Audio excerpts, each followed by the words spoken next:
जय हिंद, नमस्कार फ्रेंड्स। ज्योति क्लासेस में आप सभी का एक बार फिर से स्वागत है। हेलो दोस्तों, कैसे हैं आप सभी? आई होप आप सभी बहुत ही अच्छे होंगे, स्वस्थ होंगे, स्टडी अपनी कंटिन्यू कर रहे होंगे। चलते हैं हमारी आज की मॉर्निंग की क्लास की तरफ। सभी को सुप्रभात, गुड मॉर्निंग। देखते हैं आज के दिन क्या है कुछ खास। तो फ्रेंड्स, आज है 9 मई की हिस्ट्री देख लेते हैं। वैसे तो बहुत सारी घटनाएं आज के दिन घटी हैं, बट हमेशा की तरह हम कुछ ही इंपॉर्टेंट पॉइंट्स को कवर करेंगे। चलिए देखते हैं आज की हिस्ट्री में कुछ इंपॉर्टेंट पॉइंट्स। इनमें देखते हैं पहला पॉइंट, आज के दिन महाराणा प्रताप का जन्म हुआ था और ताजमहल का निर्माण पूरा हुआ। और साथ ही साथ 9 मई 1945 को सोवियत संघ ने द्वितीय विश्व युद्ध में विजय दिवस मनाया था। तो आज के दिन को महाराणा प्रताप की जयंती और विजय दिवस के रूप में भी मनाया जाता है। तो ये तो हमने कुछ 2-3 पॉइंट्स देखे किसके बारे में, आज की हिस्ट्री के बारे में। अब चलते हैं हमारी होम साइंस की क्लास की तरफ। जैसा कि आप सभी जानते हैं, इस चैनल के माध्यम से हम कर रहे हैं हमारी होम साइंस की सीरीज़, जिसमें हम क्लास 6 to 12 की बुक को कवर कर रहे हैं, जो कि हमारी कंटिन्यू चल रही है। और इसमें अभी तक फ्रेंड्स हमने हमारा क्लास 6 to 9 कंप्लीट कर लिया है। हम पढ़ रहे हैं हमारा क्लास 10। आई होप आपने हमारी इन सारी क्लासेस को देखी होगी, जो भी अभी तक हमने पढ़ाई की है। अगर नहीं देखी है तो प्लीज़ प्लेलिस्ट में जाके वहाँ से वीडियोज़ वॉच आउट करके अपने सारे कॉन्सेप्ट क्लियर कर सकते हैं, क्योंकि हर एक टॉपिक को हमने बहुत ही डिटेल में किया है। और इतने डिटेल में पढ़ने का फ्रेंड्स हमारा एक ही उद्देश्य कि एक बार आप हमारी सीरीज़ को देखें, समझें, ताकि होम साइंस से रिलेटेड कोई भी डाउट आपके माइंड में शेष ना रह जाए। चाहे आप किसी भी क्लास के लर्नर हो, किसी भी कॉम्पिटिटिव एग्जाम की तैयारी कर रहे हैं, चाहे वो एग्ज़ाम किसी भी स्टेट का हो या फिर किसी भी फील्ड में होम साइंस से अपना करियर देख रहे हैं, सभी के लिए ये सीरीज़ काफ़ी हेल्पफुल होने वाली है। तो प्लीज़ अगर चैनल पर नए आए हैं तो चैनल को सब्सक्राइब करके बेल आइकन अवश्य प्रेस कर लीजिए, ताकि जब भी वीडियोस अपलोड हो आप के पास नोटिफिकेशन पहुंचे और आप हमारी सीरीज़ के साथ जुड़ सके। और साथ ही साथ फ्रेंड्स, आप इन वीडियोस को अपने दोस्तों के साथ भी शेयर किया करिए, ताकि वो भी हमारी सीरीज़ का लाभ प्राप्त कर सके। तो ये तो हमने की कुछ बातें आज की हिस्ट्री के बारे में और अपने सीरीज के बारे में। अब चलते हैं हमारी क्लास की तरफ। आज की क्लास में हम करने क्या वाले, जैसा कि आप सभी जानते हो, वस्त्र एवं सूत विज्ञान हम पढ़ रहे हैं हमारे होम साइंस में। और उसमें हमने अभी स्टार्ट किया है सिलाई किट तथा हाथ व मशीन की सिलाई। ये जो टॉपिक हमने वस्त्र एवं सूत विज्ञान में स्टार्ट किया है, तो आज हम इसी में करेंगे वस्त्र सिलते समय ध्यान रखने योग्य कौन कौन सी बातें हमें पता होनी चाहिए, उनके बारे में हम पढ़ेंगे। बट इसको करने से पहले प्रीवियस क्लास में हमने क्या क्या किया है एक बार फटाफट नज़र डाल लेते हैं। तो फ्रेंड्स, प्रीवियस क्लास में हमने, जैसे हमने आपको बताया, सिलाई किट तथा हाथ व मशीन की सिलाई हमने स्टार्ट किया है।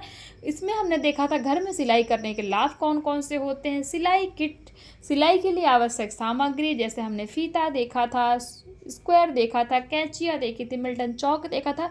ये देखिए आप स्क्रीन पर, ये सारे ही जितने आपको दिख रहे हैं, ये सारे ही हमारे सिलाई किट में आवश्यक सामग्री होती है। यानी कि सभी हम जो सिलाई करते हैं हमारे सिलाई किट में सभी होना आवश्यक है। और इसी के साथ साथ हमने देखे थे सिलाई के अन्य उपकरण भी हमने देखे थे। सिलाई मशीन के बारे में हमने जाना था कि सिलाई मशीन कितने प्रकार की होती है, 2 प्रकार की होती है, हाथ से चलने वाली और पैर से चलने वाली। साथ ही साथ हमने कपड़ों का नाप लेना देखा था। नाप लेते समय हमें कौन कौन सी बातों का ध्यान रखना चाहिए वो हमने देखा था। शरीर के विभिन्न अंगों का नाप देखा था। लंबाई का नाप किस तरीके से लिया जाता है, गले का नाप लेते समय किन बातों का ध्यान रखना चाहिए, छाती का नाप लेना हमने सीखा था, कंधे का नाप एवं आस्तीन का नाप भी लेना हमने सीखा था। और उसमें हमने किया था वस्त्र विशेष के लिए कपड़ा खरीदना भी हमने देखा था। वस्त्र काटने से पूर्व ध्यान देने योग्य कुछ बातों के बारे में भी हमने पढ़ा था कि जब भी आप वस्त्र सिलने के लिए वस्त्र काटते हैं तो हमें कौन कौन सी बातों का ध्यान रखना चाहिए। वो सारे ही पॉइंट्स हमने हमारे प्रीवियस क्लास के माध्यम से कवर किए थे।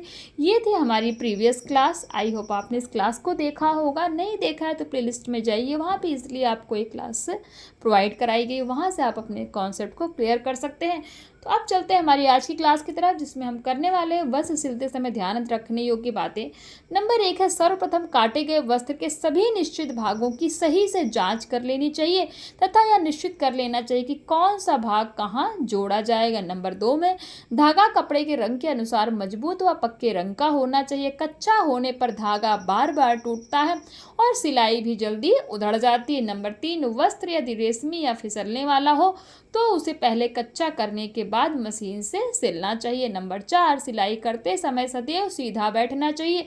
झुककर बैठने से फेफड़ों आँखों व रीढ़ की हड्डी पर जोर पड़ता है, जो स्वास्थ्य के लिए हानिकारक है। नंबर 5, सिलाई करने से पहले मशीन की सफाई कर लेनी चाहिए, जिससे मशीन की गंदगी व तेल आदि वस्त्र पर ना लगे। नंबर 6, रेशमी व सूती वस्त्रों को सिलते समय साथ साथ प्रेस करते जाना चाहिए। नंबर 7, मशीन से सिलाई करते समय कपड़ा बाईं ओर रखना चाहिए, इससे वस्त्र को फैलाने में सुविधा होती है। और नंबर 8 है, बच्चे का शारीरिक विकास तेजी से होता है, अतः इनके वस्त्रों को अधिक दबाकर सिलना चाहिए, ताकि तंग होने पर भी इन्हें खोलकर बढ़ाया जा सके। यानी कि जब बच्चों के जब कपड़े सिले जाते हैं तो बच्चे हैं ना, उनकी ग्रोथ काफ़ी स्पीड से होती, बहुत तेज़ी से उनकी हाइट वेट सब बढ़ता है।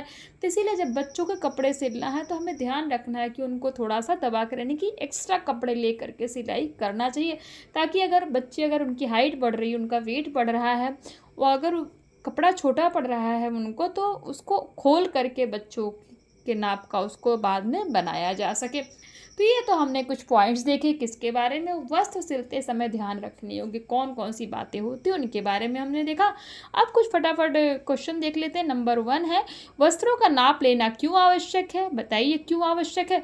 क्वेश्चन 2 कहता है, लंबाई का नाप किस प्रकार लिया जाता है। क्वेश्चन 3, रेशमी या फिसलने वाले वस्त्रों को सिलते समय क्या ध्यान रखना चाहिए। ये देखिए अभी जस्ट ही हमने पढ़ा है। तो ये कुछ क्वेश्चन है, आप इसका स्क्रीनशॉट ले लीजिए, ये क्वेश्चन आपसे बहुत इजीली सॉल्व हो जाएंगे। अब चलते हैं, देखते हैं सिलाई के प्रकार। सिलाई 2 प्रकार की होती है, हाथ की सिलाई तथा मशीन की सिलाई। हाथ की अपेक्षा मशीन से कार्य शीघ्र होता है। यह सिलाई सभी स्थानों पर समान आती है तथा सुंदर होती है। मशीन की सिलाई मजबूत भी होती है। हाथ की सिलाई में समय अधिक लगता है तथा यह सभी स्थानों पर समान नहीं आती है, अतः हाथ की सिलाई करने पर विभिन्न स्थानों पर अंतर आ जाता है। हाथ की सिलाई के विभिन्न टाँके। वस्त्र सिलने से पहले गृहिणी को निम्नलिखित महत्वपूर्ण टाँकों की जानकारी होना चाहिए। नंबर 1, कच्चा टाँका। कपड़े के 2 भागों को अस्थायी रूप से जोड़ने के लिए ये टाँके लगाए जाते हैं। कपड़ों की सही फिटिंग देने के लिए सबसे पहले कच्चा टाँका लगाया जाता है। इसमें टाँके छोटे बड़े दोनों ही होते हैं। मुख्य तथा रेशमी वस्त्रों को सिलने से पूर्व कच्चे टाँके लगाए जाते हैं। तो ये तो हमने देखा कच्चा टाँका। नंबर 2 देखते हैं, सादा टाँका। सादे टाँके में ऊपर तथा नीचे के टाँके समान होते हैं तथा टाँके महीन होते हैं। यह भी रेशमी कपड़ों के लिए उपयुक्त होते हैं। ये देखिए सादा टाँका इस प्रकार से लगाया जाता है। नंबर 3 है रनिंग टाँका। कच्चे टाँके को छोटा एवं बराबर बनाना रनिंग टाँका कहलाता है। इसका उपयोग पुराने कपड़ों की मरम्मत में किया जाता था। आपसे क्वेश्चन बन जाता है, पूछ लिया जाता है कि रनिंग टाँका कब लगाया जाता है, तो पुराने कपड़ों की मरम्मत के लिए रनिंग टाँका लगाया जाता है। नंबर 4 है बखिया टाँका। हाथ की बखिया उल्टी सीधी होती है। कपड़ों में जोड़ के स्थान पर मजबूत सिलाई करने के लिए बखिया के टाँकों का प्रयोग किया जाता है। सिलाई मशीन की सिलाई बखिया टाँके जैसी ही होती है। ये देखिए बखिया टाँका इस प्रकार से लगाया जाता है। नंबर 5 तुरपाई। कपड़ों के किनारे मोड़कर की जाने वाली हाथ की सिलाई तुरपाई कहलाती है। ध्यान दीजिए, तुरपाई किसको कहते हैं, कपड़ों के किनारे मोड़कर की जाने वाली हाथ की सिलाई को ही तुरपाई कहते हैं।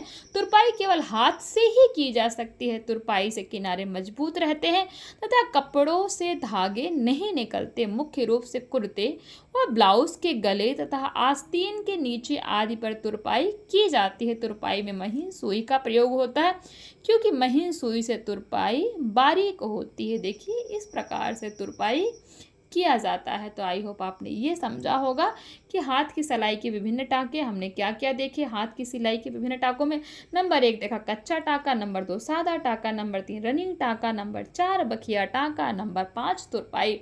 ये सारे ही पॉइंट्स हमने किसके अंतर्गत किए, हाथ की सिलाई के विभिन्न टाँकों के अंतर्गत कवर किए हैं। अब इसी में हम एक पॉइंट और कवर करेंगे, काज के टाँके। काज का टाँका बटन लगाने के लिए बनाया जाता है। छात्राओं को सिलाई शिक्षा देते समय उन्हें सर्वप्रथम काज का टाँका बनाना ही सिखाया जाता है।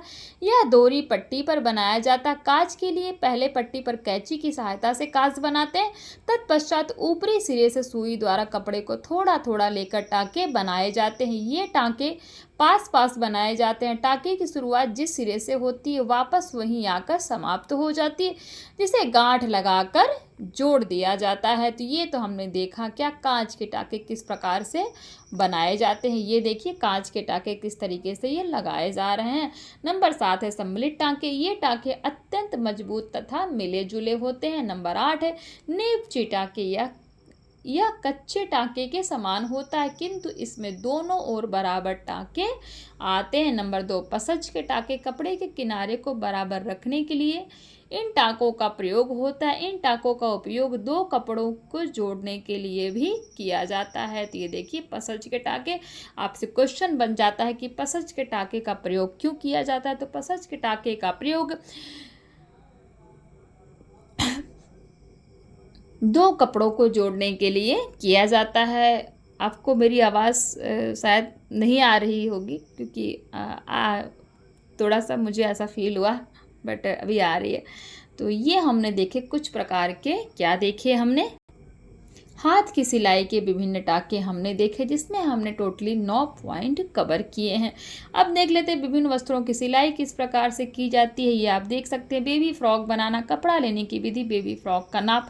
अगर आपको बच्चे का फ्रॉक बनाना, इन्होंने एज ए एग्जाम्पल दिया है, कोई ज़रूरी नहीं कि जो इसमें इन्होंने मेज़रमेंट दिया है एज इट इज़ उतना ही मेज़रमेंट बेबी फ्रॉक का होता है। कोई बच्चा थोड़ा सा हेल्दी होता है, कोई थोड़ा वीक होता है, किसी बच्चे की हाइट ज़्यादा होती है इसके अकॉर्डिंग, किसी का वेट कम होता है। तो वो बच्चे के ऊपर निर्भर करता है कि किस तरीके का बच्चा है, उसी के हिसाब से उसका फ्रॉक ही तो बनाया जा सकता है। इन्होंने एक ऐसा एग्जाम्पल के रूप में दिया है, देख लेते हैं। थोड़ा सा ज़्यादा इसको नहीं पढ़ेंगे क्योंकि इन्होंने एग्जाम्पल बताया है और ये इतना इंपॉर्टेंट भी नहीं है, फिर भी हम एक बार देख लेते हैं।